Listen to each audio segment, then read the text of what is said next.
मेरा नाम है विवेक शर्मा। एक बार फिर से आप सभी का स्वागत करता हूं ईडी अकेडमी में लर्निंग विद एक्सीलेंस। तो बच्चों, लास्ट क्लास में हम पढ़ रहे थे कोऑर्डिनेट ज्योमेट्री, जहां पर हमने सीखा था पहले डिस्टेंस फार्मूला और फिर सेक्शन फार्मूला। आज हम लेकर आ गए आपके लिए एक नया चैप्टर जिसका नाम है सर्कल। अब सर्कल बेसिक है, हम यहाँ पर बेसिक से स्टार्ट करेंगे, बहुत बेसिक डिटेल्स के साथ इसको चैप्टर को स्टार्ट करते हुए आपको सारी इंफॉर्मेशन प्रोवाइड की जाएगी। और इस साल जो आपके सर्कल्स का जो पार्ट आएगा आपके टेंजेंट से रिलेटेड, हम उसको भी अच्छे से डिटेल में डिस्कस करेंगे। तो चलो स्टार्ट करते हैं। ओके, तो सबसे पहले हम जब स्टार्ट कर रहे हैं चैप्टर, तो सबसे पहले सर्कल की बेसिक इंफॉर्मेशन हमें कलेक्ट कर लेनी चाहिए। तो सबसे पहले व्हाट इज सर्कल? सर्कल कुछ ऐसा होता है बच्चों, ठीक है। अब इस सर्कल में जो सबसे इंपॉर्टेंट चीज होती है, जब आप यूक्लिड ज्योमेट्री पढ़ते हैं तो आप उसमें पढ़ते हैं कि एक सर्कल बनाने के लिए दो ही चीजें सबसे इंपॉर्टेंट है।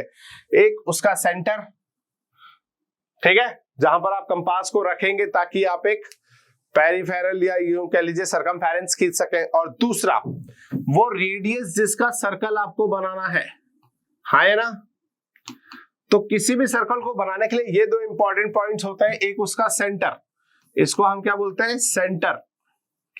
तो एक चाहिए हमें सेंटर और एक चाहिए हमें रेडियस। इतनी जानकारी के बाद अब यदि हम बात करें कि इस आउटर लेयरिंग को, आउटर सरफेस को हम क्या बोलते हैं, तो सर्कल के केस में इसको बोला जाता है सरकमफेरेंस, ठीक है। तो इसको बोला जाता है सरकमफेरेंस।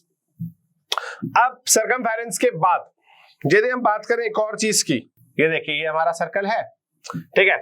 इस सर्कल में इसको आपने सेंटर नाम दे दिया है, ठीक है। यहां पर आपका सेंटर हो गया, इसको आप रेडियस बोल चुके हैं। यदि एक ऐसी लाइन जो इस सेंटर से पास होते हुए सरकमफेरेंस के दो पॉइंट्स को कनेक्ट करती है, उसको क्या बोला जाता है? डायामीटर। तो ये जो है ए बी आपकी इस वक्त क्या हो जाएगी? यहां पर डायामीटर, ठीक है। इस सेंटर का नाम आपने ओ डाल दिया है, क्लियर। यहां पर इसके बाद जो आपको बेसिक इंफॉर्मेशन चाहिए, तो ध्यान से देखो, इस सेंटर, इस वाली रेडियस और इस वाली रेडियस से ये भी तो एक पार्ट बन गया है। इसको क्या बोला जाता है? इसको क्या बोला जाता है बच्चों? सेक्टर। इसको क्या बोला जाता है? सेक्टर, ठीक है। इसको आप कोई भी नाम डाल दीजिए, सी पॉइंट डाल दीजिए, तो ये लीजिए, ये आपका सेक्टर हो गया। अब सेक्टर जो होता है ये एक छोटा पार्ट है सर्कल का, जो कि एक पिज्जा स्लाइस जैसा दिखता है ना। ध्यान से देखो, किसी भी सर्कल में यदि आप इस तरह से देखोगे तो ये एक पिज्जा स्लाइस जैसा ही तो दिख रहा है। इसको यहां से इतना पार्ट हटा दें यदि हम, तो ये देखो ये एक पिज्जा स्लाइस जैसा दिख रहा है। ऐसे आप बहुत सारे पिज्जा स्लाइस बना दीजिए, आपका एक पूरा सर्कल बन जाता है, ठीक है। अब इस सेक्टर में यहां पर दो वर्ड्स लिखे होते हैं इसके आगे, या तो मेजर या माइनर। ये दो बेसिक जानकारी आपको हमेशा होना चाहिए कि यदि आपका जो थीटा बनेगा, यहां पे जो थीटा बन रहा है, ये थीटा यदि लेस देन 180 है तो वो आपका माइनर सेक्टर कहलाता है। माइनर सेक्टर तब कहलाएगा जब आपका थीटा जो होगा 180 से छोटा होगा। और यदि थीटा जो है वो आपका 180 से बड़ा आ जाए, जब 180 हो जाए, 180 हो जाता तो सेमी सर्कल हो जाएगा, बट यदि उससे बड़ा हो जाए तो फिर जो सेक्टर बन के आता है ये कहलाता है आपका मेजर सेक्टर, ठीक है। तो ये जानकारी आपको हो गई है। इसके बाद और जानकारी देखें, इसमें ये सर्कल है, सर्कल की इसके बाद आपको ध्यान से देखो, जब भी आप एक लाइन खींचते हो ऐसे, जो सर्कल के दो छोटे दो पॉइंट्स को ज्वाइन करती है, उस लाइन को क्या कहा जाता है? तो इस लाइन को कहा जाता है सेगमेंट। क्या कहा जाता है? सेगमेंट। अब इस सेगमेंट में भी दो हिस्से होते हैं, मेजर और माइनर सेगमेंट। अब वो कैसे डिसाइड होगा कि ये मेजर है या माइनर? तो ध्यान से देखो, आप जब भी सेक्टर बनाओगे तो एक पार्ट होगा जिसके अंदर सेंटर आ रहा होगा, और दूसरा पार्ट ऐसा होगा जिसमें आपका सेंटर नहीं आएगा। तो वो पार्ट जिसमें आपका सेंटर इंक्लूडेड हो, ये वाला जो एरिया है, यदि आप इस एरिया की बात करो तो इसको हम कहते हैं मेजर सेगमेंट। और यदि ये छोटे वाले की बात करो तो इसको कहा जाता है माइनर सेगमेंट। क्लियर, इसको कहा जाता है माइनर सेगमेंट। क्लियर, इसमें कोई डाउट है तो बताओ। ठीक है, तो ध्यान रखना, नॉर्मली यदि आपकी कॉर्ड डायामीटर से छोटी होगी ही होगी, तो जिस साइड छोटा वाला पार्ट बनेगा वो आपका माइनर सेगमेंट कहलाता है, और अपोजिट वाला जिस साइड सेंटर इंक्लूडेड होता है वो वाला आपका मेजर सेगमेंट कहलाता है। ठीक है, इतनी जानकारी हो गई तो आपको सेगमेंट के बारे में पता लग गया। अब यहां पर जब हम बात करते हैं तो एक चीज और देखते हैं इसमें बच्चों, ये है आपका सर्कल। इस सर्कल पर यदि आप एक लाइन खींच दो, ठीक है, यहां से आप इसमें क्या कर रहे हो, एक लाइन खींचते हो, और वो लाइन कुछ इस तरह है जो सर्कल को टच करते हुए जा रही है। ध्यान से देखो, ये लाइन इस सर्कल को टच करते हुए जा रही है, तो इस टच करती हुई लाइन को ही हम क्या कहते हैं, हमारा टेंजेंट। क्या कहता है इसको, टेंजेंट। तो किसी भी सर्कल पर, सर्कल के एक पॉइंट पर, ये एक पॉइंट पर जब टच करते हुए जाती है तो इस लाइन को कहा जाता है टेंजेंट, इस पॉइंट को कहा जाता है point of contact, point of contact. तो यहां पर आपका इस पूरे चैप्टर में हम जो डिस्कस करने वाले हैं वो इस लाइन और इस सर्कल, इन दोनों की जो मिक्स प्रॉपर्टीज हो जाती हैं हम उसी को डिस्कस करने वाले हैं। यहां पर हम सारी बातें इसी के अराउंड करेंगे कि जब एक सर्कल पर एक टेंजेंट खींची जाती है तो क्या क्या होगा, किस तरह से क्या क्या करना होता है। ठीक है, चलो, तो ये बात समझ में आ गई कि ये पॉइंट ऑफ कांटेक्ट कहलाता है, इसको हम टेंजेंट कहते हैं। अब जब टेंजेंट की बात चली रही है तो कुछ छोटी छोटी जानकारियां फिर देख लेते हैं। जब आप एक सर्कल बनाते हो तो इस सर्कल पर कितने पॉइंट खींचे जा सकते हैं टेंजेंट की तरह से, तो देखते हैं। यदि सर्कल का ये सेंटर है और आप इस पॉइंट पर टेंजेंट खींचना चाहते हो तो कितने टेंजेंट खींचे जा सकते हैं, 0, क्योंकि सर्कल के अंदर के किसी भी पॉइंट पर टेंजेंट नहीं खींचा जा सकता, क्योंकि वहां से कोई भी टेंजेंट सर्कल को कट ही करेगी। चाहो तो आप ड्रॉ करके देख लीजिए, ये देखिए, तो इस सर्कल को कट कर रही है, ना कि उस पर टेंजेंट की तरह ड्रॉ हो रही है, तो ये काम नहीं किया जा सकता। दूसरा, अब आप इसके बाद पॉइंट ले लेते हो सर्कल के ऊपर, ये वाला, ठीक है, ये देखो, तो अब आप इस पर टेंजेंट खींच सकते हो। अब यहां पर आप इस पर टेंजेंट खींचोगे तो ये इस तरह से टच करते हुए निकल जाएगी। ठीक है, इस पॉइंट ऑफ कांटेक्ट पर इस सर्कल ने के इस पॉइंट पर इसने लाइन ने टेंजेंट की तरह बिहेव किया है।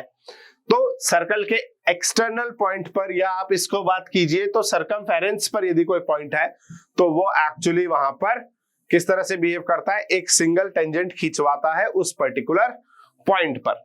बट अब आप एक और बात देखिए, इसी सर्कल के बाहर के एक पॉइंट से इस सर्कल पर कितनी टेंजेंट खींची जा सकती है।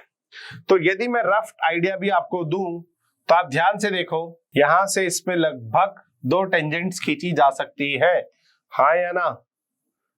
ये देखो, ये आ गई ऑलमोस्ट, ये एक लाइन आप यहां से खींचिए, ये इसको टच करते हुए निकल गई, हाँ या ना, यस और नो। और इसी तरीके से इसी पॉइंट के ऊपर की तरफ भी एक टेंजेंट खींची जा सकती है। ये देखिए, ये दूसरी टेंजेंट जो हम यहां से खींच सकते हैं इस पर, और इस एक पॉइंट से सर्कल पर एक एक्सटर्नल पॉइंट से 2 टेंजेंट्स खींची जा सकती है। तो किसी भी सर्कल के 3 पॉइंट्स का हम डिस्कशन कर सकते हैं, एक सर्कल के अंदर का, एक सर्कल के ऊपर का, और एक सर्कल से बाहर का। तो यहां से टेंजेंट खींची जा सकती है 0, यहां से 1, और एक्सटर्नल पॉइंट से 2। अब इस पूरे चैप्टर में हमें जो इन 2 टेंजेंट्स की बात करनी है, इससे रिलेटेड हम बेसिक थ्योरम्स भी देखेंगे और बेसिक जानकारी के साथ आगे चलेंगे। तो ये तो है सर्कल की छोटी छोटी बातें। अच्छा, वैसे तो मुझे पता है आपको पता नहीं होगा, फिर भी एक सवाल आप सबसे पूछ लेता हूं। एक सर्कल है, ये एक लाइन है जिसने सर्कल को 2 पार्ट्स में डिवाइड कर दिया है, ठीक है। एक्सटर्नल ये लाइन खींची जा चुकी है, बाहर भी जा रही है सर्कल के, तो इस लाइन को क्या कहते हैं। इतनी सी जानकारी और मुझे बताइए कि क्या सर्कल में, ये तो देखो ए बी तो कॉर्ड है, इतना तो मुझे पता है कि आपको पता है कि ए बी को तो आप कॉर्ड बोल दोगे, पर मैं इस ए बी की नहीं, इस सी डी लाइन की बात कर रहा हूं जो सर्कल के बाहर से कहीं से आ रही है और सर्कल के बाहर ही निकल रही है, उसको 2 पार्ट्स में डिवाइड करते हुए। तो इस सी डी लाइन को हम क्या बोलते हैं, तो देखो बच्चों, यदि किसी ने जवाब दिया हो खुद को, तो इसका जवाब है सेकंड। इसी का नाम है सेकंड। इस चैप्टर में हमने 2 पॉइंट ऐसे डिस्कस कर रहे हैं जो ट्रिग्नोमेट्री से थे। टेंजेंट याद है, एक टेंजेंट पॉइंट जहां से हम टेन थीटा वाली बात निकालते थे, और ये सेकंड। तो ये सेकंड है, ध्यान से देख लीजिए। सीडी को हम सेकंड कहते हैं, और यदि एबी की बात की जाएगी तो एबी हमारी कॉर्ड हो जाएगी। ठीक है, ये बात ध्यान रखना कि सेकंड और कॉर्ड में कितना सा डिफरेंस है, कि कॉर्ड सर्कल के पेरिफेरल तक रह जाती है या उसके सरकमफेरेंस तक रह के खत्म हो जाती है। उससे बाहर यदि कोई लाइन उसको आगे पीछे एक्सटेंड कर दी गई है, कॉर्ड को जो सर्कल के आगे पीछे बाहर जा रही है, तो फिर हम उसको सेकंड कहते हैं। ठीक है, तो ये थी आपके लिए बेसिक जानकारियां जो आपको याद होनी चाहिए। ठीक है, अब हम आगे चलते हैं और छोटी छोटी डिस्कशन में स्टार्ट करते हैं हमारे सर्कल चैप्टर को। और पहली थ्योरम लेकर आ गए हम आपके लिए। पहली थ्योरम सर्कल की बहुत ही ज्यादा कॉमन सी थ्योरम है, जो आपको बहुत ज्यादा ऐसा लगेगा कि सर क्या प्रूफ करवा रहे हो, इसमें कोई प्रूफ करने जैसी बात है नहीं। क्या बोला गया? A tangent to a circle is a perpendicular to the radius through the point of contact. क्या कह रहा है, ध्यान से सुनो। एक सर्कल है और इस सर्कल के पॉइंट ऑफ कॉन्टैक्ट पर जो टेंजेंट खींची जा रही है, A tangent to a circle is perpendicular to the radius through the point of contact। मतलब यदि इस point of contact पर, यहां पर हम बात करें तो यहां से सेंटर से इस रेडियस को ज्वाइन कर, रेडियस के थ्रू इस पॉइंट ऑफ कॉन्टैक्ट को ज्वाइन करने पे ये जो एंगल बनेगा ये 90 डिग्री होगा। ये कितना होगा? 90 डिग्री। अब मैं आपको ये बात फटाफट से दिमाग से उड़ा देता हूं, देखो ध्यान से। ये बात आप हमेशा देखोगे कि यहां से सर्कल के सेंटर से जब भी पॉइंट ऑफ कांटेक्ट पर आप रेडियस को ज्वाइन करोगे तो वो टेंजेंट के साथ 90 डिग्री का एंगल बनाएगी। क्लियर? अब आपको बात करनी है कि सर ये 90 डिग्री बनेगा तो ये 90 ही क्यों बना, प्रूफ करो। तो अब ये सबसे बकवास प्रूफ्स में से एक है, पर आता है तो करना पड़ता है क्योंकि थ्योरेटिकल है। अब ध्यान से देखो, इसके लिए क्या बात आती है? इसके लिए बात आती है कि एक लाइन पर इसके ऊपर कहीं एक पॉइंट खींच दो, तो इस लाइन से इस पॉइंट पर मिलाने वाली सबसे छोटी लाइन कौन सी होगी? इस पॉइंट से जो आप इस लाइन पर लाइनें मिला रहे होंगे इस तरह से, तो सबसे छोटी लाइन कौन सी होगी? वो लाइन जो यहां से शॉर्टेस्ट डिस्टेंस बनाएगी, हाँ या ना? वो या एक्चुअली 90 डिग्री का एंगल भी बनाएगी। ये बात आपको पता होनी चाहिए कि perpendicular is the shortest height, yes और नो, है ना? किसी भी पॉइंट पर जब हम हाइट की बात करते हैं तो परपेंडिकुलर डिस्टेंस की ही बात करते हैं, क्योंकि वही स्ट्रेट है, वही सबसे छोटी है। तो यहां पर भी सबसे छोटी डिस्टेंस जो होगी वही आपकी क्या हो जाएगी? शॉर्टेस्ट लेंथ हो जाएगी, और शॉर्टेस्ट लेंथ हो गई तो वही परपेंडिकुलर हाइट हो जाती है। अब यहां पर जब आप इसको बात करोगे तो इसको 90 डिग्री प्रूफ करने के लिए ये प्रूफ करना है कि OA जो है ये सबसे छोटी है। अब ये देखना, ये भी मैं कैसे करूंगा, ये भी सबसे बकवास कामों में से एक है। ध्यान से देखो, इस O से BC पर कोई भी और लाइन खींच दो, ठीक है? तो आप एक बात देखोगे कि O से लेकर AC तक खींची गई लाइन OC जो है वो ग्रेटर देन OA होगी, हाँ या ना? आप कहोगे कैसे? तो ध्यान से देखो, OC को आप तोड़ सकते हो, इस पॉइंट पर P नाम डाल दो, तो OC को आप तोड़ सकते हो OP plus PC which is greater than OA, क्योंकि OA और OP तो रेडियस है तो बराबर है। अब आपने रेडियस में कुछ और भी जोड़ रखा है तो ऑब्वियस सी बात है वो बड़ी आ जाएगी, है ना? अब इसी चीज को आप इसके और पास ले आओ, तो अब यहां पर आप कोई नया पॉइंट डाल दीजिए D और इसको नाम डाल दीजिए Q, ठीक है? OD, तो OD भी आपको ग्रेटर देन OA मिलेगी। फिर आप बोलोगे सर ये बात क्यों हुई? तो ध्यान से देखो, O से D तक जाने के लिए आपने पहले रेडियस तक गए तो OQ प्लस QD, इसका मतलब ये भी OA से बड़ी है, हाँ ना? ये तो बात देख के ही समझ में आ रही है। बस, तो यही प्रूफ है कि जब तक आप ऐसा करते जाओगे किसी भी पर्टिकुलर पॉइंट तक, यहां भी आप देखो तो जस्ट आप देखोगे कि यहां बहुत छोटा सा बारीक गैप है, ये वाला देख रहा है? ये जो बारीक गैप है ये तब तक बना रहेगा जब तक आप शॉर्टेस्ट डिस्टेंस रेडियस तक नहीं पहुंच जाते। तो इसका मतलब इन सब में OA हमेशा सबसे छोटी होगी for any value, for any distance. यदि आप O से BC पर किसी भी और डिस्टेंस की बात करते हैं तो उसमें OA जो है वो सबसे छोटी होगी, और OA यदि सबसे छोटी है तो OA is perpendicular on BC हो जाएगी, और यदि BC पर OA परपेंडिकुलर हो गई तो यहां पर बनने वाला एंगल कितना आ जाएगा, 90 डिग्री। इस तरह का क्वेश्चन आपसे पूछा नहीं जाएगा, इस बात की गारंटी मैं इसलिए लेता हूं क्योंकि ये आज तक नहीं पूछा गया है, और इसमें आपको थ्योरी लिखनी होती है, तो उस बकवास थ्योरी से ज्यादा बस आपको ये समझ लेना होगा कि आपके दिमाग में ये चीज कैसे प्रूफ होगी, क्योंकि आगे इस स्टेटमेंट का हम बहुत यूज करने वाले हैं कि सर्कल के सेंटर से पॉइंट ऑफ कांटेक्ट तक खींची गई जो रेडियस होती है वो उस पॉइंट पर 90 डिग्री का एंगल बनाती है। तो ये बात आपको हमेशा याद रहनी चाहिए, ठीक है। चलो अब आती है पहली वो थ्योरम जो आपको बहुत अच्छे से आनी चाहिए, क्योंकि अक्सर टाइम ये पेपर में आ जाती है 2 या 3 मार्क्स में, और आपको फुल मार्क्स लेकर आने होते हैं इस थ्योरम में। तो देखो क्या कह रहा है, lengths of two tangents drawn from an external point to a circle are equal. क्या कहना चाहता है, वो कहना चाहता है कि इस सर्कल पर इस एक्सटर्नल पॉइंट से खींची गई ये जो 2 टेंजेंट है, ये दोनों की दोनों टेंजेंट OA और B, तो OA जो है वो OB के बराबर है। समझ गए, ये बात वो आपसे कहना चाहता है, इस बात को आपको प्रूफ करना है। यहां पर 9th का बेसिक कॉन्सेप्ट लगता है, आप समझिए और करिए। चलो आ जाओ, तो देखो कैसे करते हैं इसको। सबसे पहले हम एक अच्छा सा सर्कल बना लेते हैं, और इस सर्कल पर इस एक्सटर्नल पॉइंट T से 2 टेंजेंट्स खींच देते हैं जो इस तरह से जाएंगी, ठीक है। ये टेंजेंट चली गई, इस सर्कल के सेंटर का नाम आप O डाल दीजिए, इस पर्टिकुलर पॉइंट ऑफ को A नाम दे दीजिए, इस पर्टिकुलर पॉइंट को B नाम दे दीजिए। आप इससे इसको ज्वाइन कर दीजिए, हालांकि ये सब आपको बात का काम करना है, ठीक है। तो अब यहां पर क्या आएगा, सबसे पहले सर्कल में आएगा, इस स्टेटमेंट को प्रूफ करने के लिए सबसे पहले वर्ड आता है गिवन, कि आपको क्या क्या गिवन है। तो यहां पर आपको क्या क्या गिवन है स्टेटमेंट के अकॉर्डिंग, बच्चों आपको दे रखा है a circle with centre O, with centre, एक circle with centre O and 2 external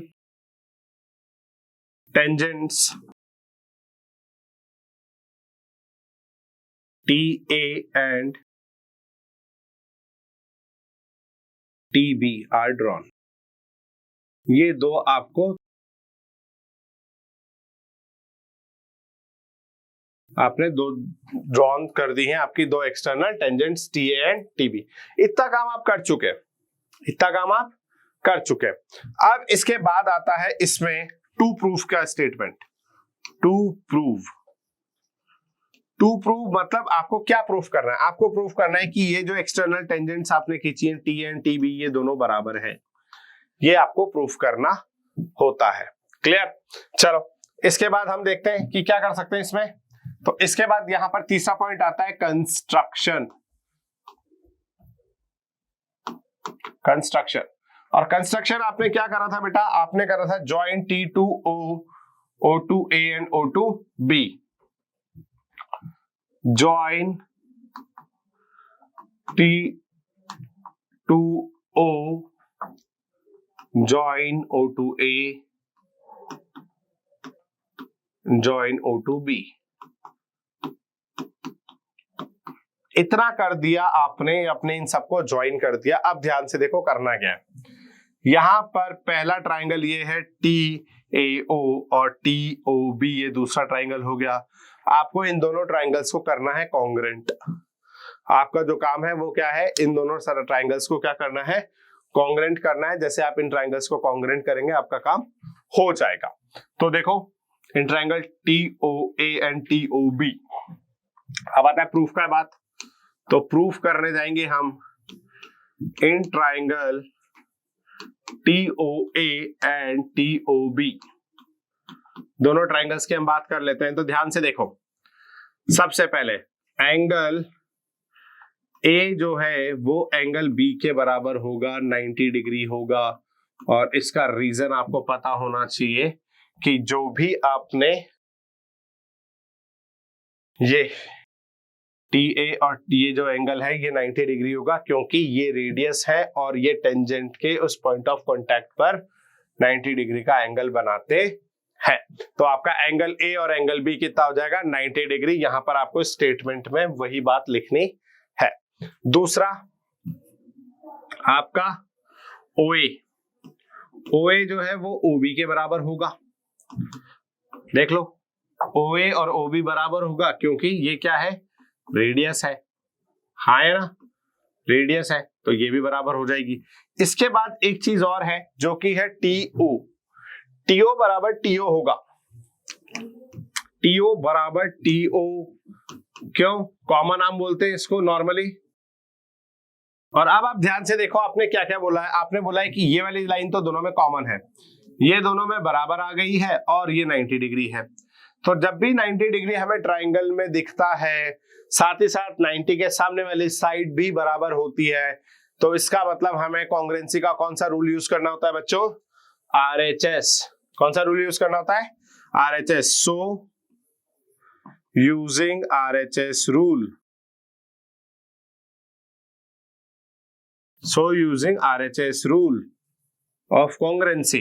अब आप क्या कहोगे, ट्राइंगल TOA कॉन्ग्रुएंट हो जाएगा आपके ट्राइंगल TOB के। और जब TOA TOB के कॉन्ग्रुएंट हो जाएगा तो आप एक बात बताइए, बाय CPCT क्या आप ये लिख सकते हैं, बाय CPCT। कितने बच्चों को CPCT की फुल फॉर्म आती है, प्लीज कमेंट बॉक्स में मेंशन करके बताइए। बाय CPCT आपका क्या, TA जो है वो किसके बराबर हो जाएगा, TB के। क्लियर। तो यहां पर आपने अपनी थ्योरम प्रूफ कर दी, जिसका आपको पूरे में से पूरे मार्क्स मिल जाएंगे। करना कुछ नहीं था, यहां पर जो दो ट्राइंगल बन रहे हैं हमें दोनों ट्राइंगल्स को कॉन्ग्रुएंट करना था। और बाय CPCT हम ये स्टेटमेंट लिख सकते हैं कि TA जो है वो TB के बराबर हो जाता है। इस थ्योरम का यूज आप इस पूरे चैप्टर में सबसे ज्यादा करने वाले हैं, तो प्लीज इस थ्योरम को सबसे पहले अपने दिमाग में बिठा लीजिए। यदि ये थ्योरम आपको नहीं आती होगी तो आपको ये कॉन्सेप्ट दिमाग में नहीं बैठेगा कि किसी भी एक्सटर्नल पॉइंट से सर्कल पर खींची गई दोनों जो टेंजेंट्स होती हैं वो इक्वल होती है। और जब तक आपको स्टेटमेंट नहीं आएगा, आपके दिमाग में ये बात नहीं बैठेगी, तब तक आप इसको आगे की तरफ काम यूज में नहीं ले सकते। क्लियर, चलो ठीक है। अब अगला लाते हैं सवाल, जो कि क्या कह रहा है, बहुत सिंपल सा। A point M is 26 centimeter away from the center of a circle and the length of the tangents drawn from M to the circle is 24। क्या कह रहा है ये, कि ये एक सर्कल है, इसके सर्कल के इस सेंटर से 26 सेंटीमीटर की दूरी पर आपने एक पॉइंट लिया, यहां से दो टेंजेंट्स खींची हैं और ये जो टेंजेंट्स है इनकी लंबाई 24 सेंटीमीटर है, दोनों साइड 24 सेंटीमीटर है। तो आपको ये बताना है कि इसकी रेडियस कितनी होगी। ठीक है, सिंपल सी कैलकुलेशन है। आपसे पूछ रहा है कि यहां पर रेडियस कितनी होगी, तो मुझे तो कोई दिक्कत नहीं है, मैं एक इस ट्राइंगल की बात कर लेता हूं। इस ट्राइंगल 1 में इसको सेंटर को O नाम दिया, इस पॉइंट को इसने M नाम दे रखा है। ठीक है, अब पॉइंट M इज, ठीक है, और यहां से तो आप इसको T नाम दे दीजिए। TOM ट्राइंगल की बात कर रहा है, in triangle TOM, in triangle TOM। ध्यान से देखो, यदि ये 90 डिग्री है तो इसका मतलब ये आपका हाइपोटेनियस है, वो आपका बेस हो गया, और ये परपेंडिकुलर। और किसी भी राइट एंगल ट्राइंगल में जो थ्योरी लगती है उस हिसाब से यहाँ पर हमें पाइथागोरस थ्योरम लगा देना चाहिए। तो थ्योरम के लिए हम पाइथागोरस थ्योरम यूज कर लेते हैं यहाँ पर। और पाइथागोरस थ्योरम कैसे लगाएंगे, यूजिंग पाइथागोरस थ्योरम।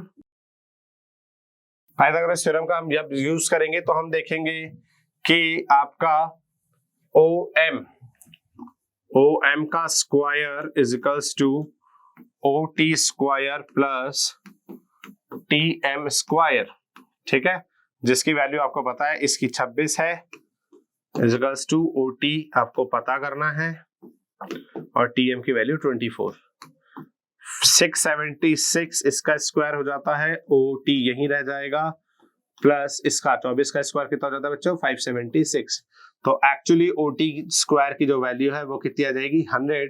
यहां से OT की वैल्यू निकल के आ जाती है 10 सेंटीमीटर। इसका मतलब इस वक्त इस सर्कल की रेडियस कितनी आ गई है, 10 सेंटीमीटर। सिंपल। तो यहां पर आपको ध्यान रखना है कि जब भी सर्कल आएगा 90 डिग्री आएगा तो पाइथागोरस थ्योरम भी लग रही होगी, ठीक है। टेंजेंट है, रेडियस है, तो 90 डिग्री एंगल कंफर्म है, 90 डिग्री एंगल कंफर्म है, तो इसका मतलब यहां पर पाइथागोरस थ्योरम भी लग रही होगी, ठीक है। चलो अगला सवाल देखते हैं। अरे वाह, इन फिगर, अब इसका फिगर हमें बनाना पड़ेगा। AM and BM are the tangents to a circle with centre O। ये है आपका सर्कल, इसका सेंटर है O और इसमें ये M पॉइंट है और इस M पॉइंट से दो टेंजेंट्स खींची गई हैं, ये रही, एक ये और एक ये। और आपको बोला है कि ये जो है, ठीक है, AM एंड BM, तो इस पॉइंट को हम A नाम डाल देते हैं, इस पॉइंट को हम B नाम डाल देते हैं। Are tangents to a circle with centre O show that the point OAMB are concyclic. इसका मतलब क्या होता है कि ये चारों पॉइंट जो है एक साइक्लिक क्वाड्रिलेटर बनाते हैं।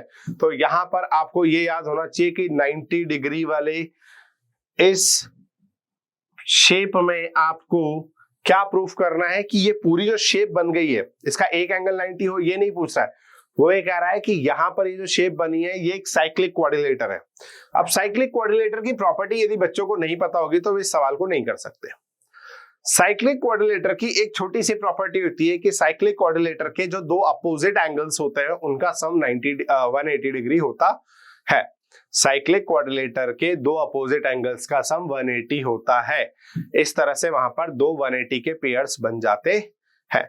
तो इसका मतलब हमें यहां पर प्रूफ करना है कि angle A plus angle B, ये देखो दो अपोजिट एंगल बनेंगे और इन दोनों एंगल्स का सम 180 होगा, जबकि angle M plus angle O, इन दोनों का सम भी 180 होगा। क्लियर। वैसे तो मुझे लगता नहीं कि इसको प्रूफ करने में किसी बच्चे को दिक्कत आएगी। ध्यान से देखो इसको कैसे करना है। चलो, तो ये तो बात हमें प्रूफ करनी थी। अब इसको करने के तरीका क्या है, तो ध्यान से सिंपली देखते हैं हम। इन क्वाड्रिलेटर OAMB, इस क्वाड्रिलेटर OAMB में आप ध्यान से देखो, angle O plus angle A plus angle M plus angle B, इन चारों एंगल्स का सम 360 होगा, क्योंकि किसी भी क्वाड्रिलेटर के चारों एंगल्स का सम 360 होता है। ये बात तो हमें पता है, तो यहां पर ये बात तो हम लगा सकते हैं। अब इसमें से अब हमें दो बातें और याद आ गई कि एंगल A और एंगल B 90-90 बन रहे हैं, है ना। चलो, तो एंगल A और B की जगह हम 90-90 डाल देते, तो angle O plus 90 degree plus angle M plus 90 degree that is equal to 360 degree. यहां से angle O plus angle M की वैल्यू जो है वो कितनी आ जाएगी, 360 minus 180 which is equals to angle O plus angle M कितना हो जाएगा, 180 डिग्री। ठीक है। साथ ही साथ angle A plus angle B, ये कितना होगा, दोनों की वैल्यू 90-90 है, तो यहां पर भी इन दोनों की वैल्यू 90-90 है, तो दोनों का सम भी कितना आ गया, 180 आ गया। तो since angle O plus angle M is equals to 180 degree and angle A plus angle B is equals to 180 degree. जब आपके दोनों इस तरह से एंगल्स का सम 180 हो जाता है, सो क्वाड्रिलेटर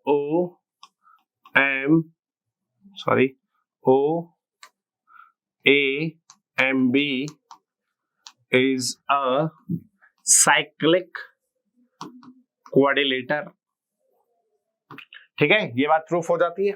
या फिर जो स्टेटमेंट उसने बोला था वो आप प्रूफ कर लीजिए कि क्या बोला था उसने, कि जो चारों पॉइंट से ये कैसे है, कौन साइक्लिक, मतलब एक साइक्लिक क्वाड्रिलेटर के चार वर्टेक्सेस है। क्लियर। तो यहां पर ये बात भी खत्म हो जाती है। इसके बाद आता है एक और सवाल जिसमें आपसे पूछा गया, the two tangents PA and PB are drawn to a circle with centre O from an external point P, prove that APB is equals to 2 times of OAB। अब देखो, सबसे पहले इसका डायग्राम बनाना पड़ेगा। एक एक्सटर्नल पॉइंट P से आप वापस से दो टेंजेंट्स खींचेंगे और ये आपका ए है, ये आपका बी है। यहां पर आपसे बोला जा रहा है इस सर्कल का सेंटर है ओ, और अब आपसे क्या पूछा गया, A P B. A P B मतलब ये वाला जो एंगल है, ये थीटा, ये जो है आपका 2 टाइम्स है ओ ए बी के। ओ ए बी मतलब इन दोनों कॉर्ड्स को, इन दोनों पॉइंट्स को ज्वाइन करने वाली लाइन का इसके साथ जब जोड़ा जाता है तो ये एंगल, ये, ठीक है। तो आपसे ये पूछ रहा है कि या तो ये इसको थीटा मान लो, ठीक है। क्या करते हैं अपन, इसको थीटा मान लेते हैं, इसको अपन थीटा मान लेते हैं। तो इसका मतलब ये हो जाएगा कि इसको 2 थीटा करना है, क्लियर। इसको क्या करना है, 2 थीटा करना है। चलो, तो अब इसको 2 थीटा करने चलते हैं। तो क्या करेंगे अपन, इसमें ध्यान से देखो, इसको थीटा मानते हैं तो इसको 2 थीटा मानना पड़ेगा। अब यहां पर सवाल क्या कह रहा है, सवाल इतना सा कह रहा है कि आपको किसी भी तरह से इन दोनों के बीच में रिलेशन बिठाना है। बिठा देंगे, पर बिठाने के लिए बेसिक जानकारी जो हमें चाहिए क्या क्या है। हमें पता है कि P एक एक्सटर्नल पॉइंट है जिससे सर्कल पे 2 टेंजेंट्स खींची गई हैं, P एंड PB।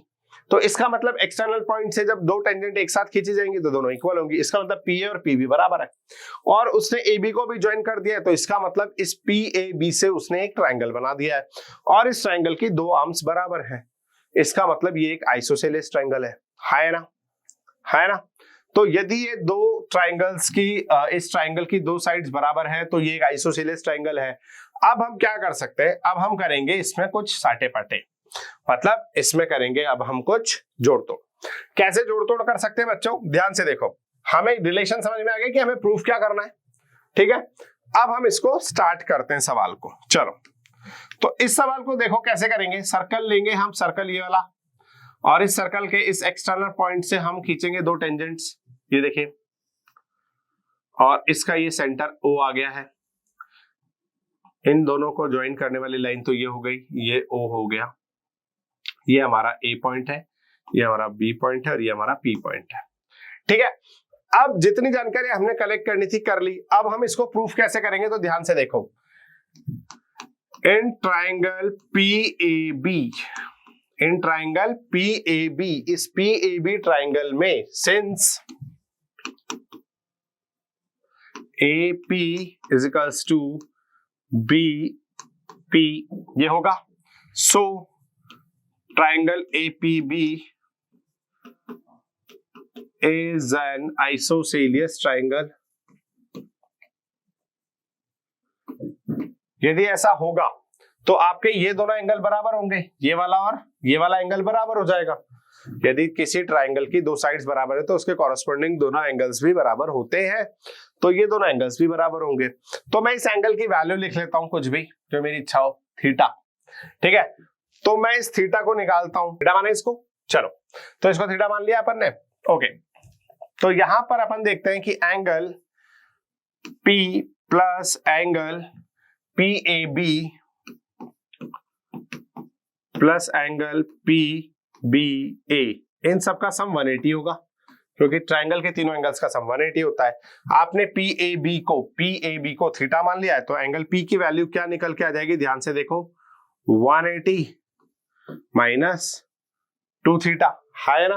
2 थीटा क्यों, क्योंकि ये थीटा है तो ये भी तो थीटा ही होगा भैया, ये एंगल बराबर है तो ये भी तो बराबर ही है, तो ये भी थीटा है तो ये भी थीटा है, ठीक है। तो एंगल P की वैल्यू आ गई 180 माइनस 2 थीटा, ठीक है। अब इस हिसाब से हम एंगल A की वैल्यू निकालना चाहें, यहां वाले की, तो एंगल A की वैल्यू क्या आ जाएगी, ये भी आपसे पूछा जा सकता है।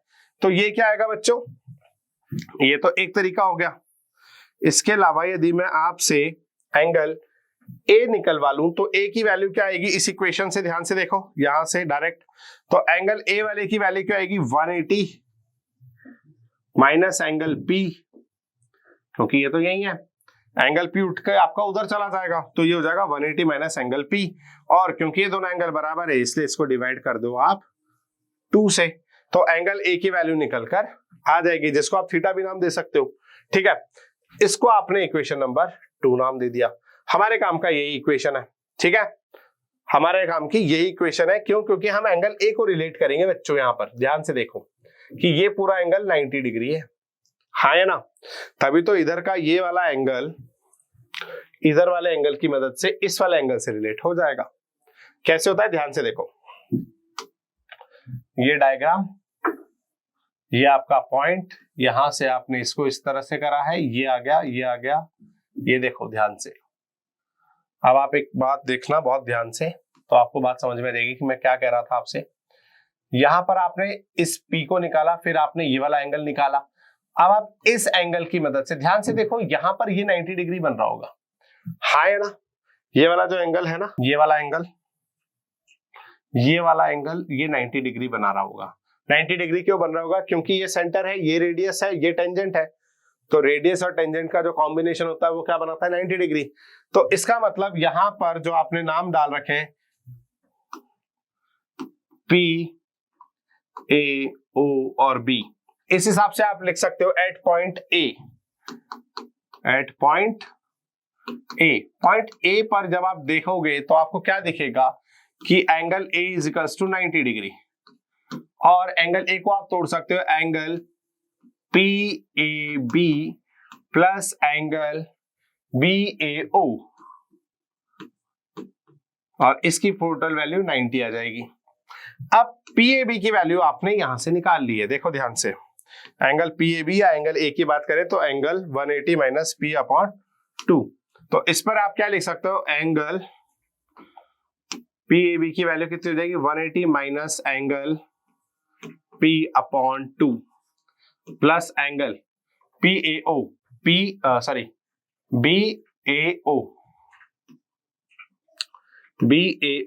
इन दोनों की वैल्यू 90 डिग्री।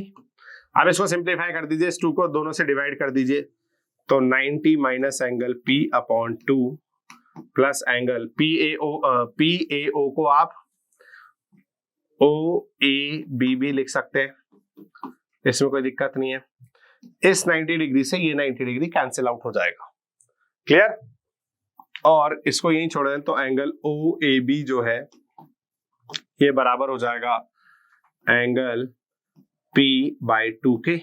इस 2 को क्रॉस मल्टीप्लाई कर दीजिए तो angle 2 times of angle OAB, ये जो है वो एंगल P के बराबर आ जाएगा। सवाल की स्टार्टिंग में सिर्फ इस P एंगल को बड़ा बड़ा लिख रखा है APB, तो आप चाहो तो लास्ट पॉइंट पर इसको APB भी लिख सकते हो, स्टार्टिंग से भी चला सकते हो, यहां पर ये बात प्रूफ हो जाती है। तो ध्यान से देखो, हमने सवाल में कुछ नहीं करा, हमने सिर्फ ये बात देखी कि हमने यहां पर पहले इस एंगल की वैल्यू निकाली है, इस छोटे वाले एंगल की, ठीक है? ट्राइंगल फॉर्म से हमने इस एंगल की वैल्यू निकाली जो कि इस एंगल के बराबर है, इस बात का हमने ध्यान रखा। उसके बाद इस एंगल को हमने, ठीक है, इस एंगल को क्या करा हमने, यहां पर देखा कि ये पूरा एंगल 90 डिग्री बनाएगा, तो हमने इस एंगल में से 90 वाले में से इस वाले एंगल को घटा दिया, तो इस वाले एंगल का रिलेशन निकल कर आ गया। और फिर जब आप उसको सिंप्लीफाई करने जाएंगे तो अपने आप आपका पूरा सवाल जैसा क्वेश्चन में चाहिए था वैसा का वैसा बन के आ जाएगा। क्लियर? चलो आज के लिए इतना ही छोड़ते हैं, ठीक है? चलो तो आज के लिए आपका इतना ही क्वेश्चन छोड़ा जाता है। ध्यान रखो कि आपको वीडियो बहुत अच्छे से समझ में आना चाहिए, हर बेसिक डिटेल जो हम आपके साथ शेयर कर रहे हैं वो बहुत ध्यान से आप सुनते रहिए, ठीक है? बने रहिए ईडी अकेडमी के साथ। Thank you.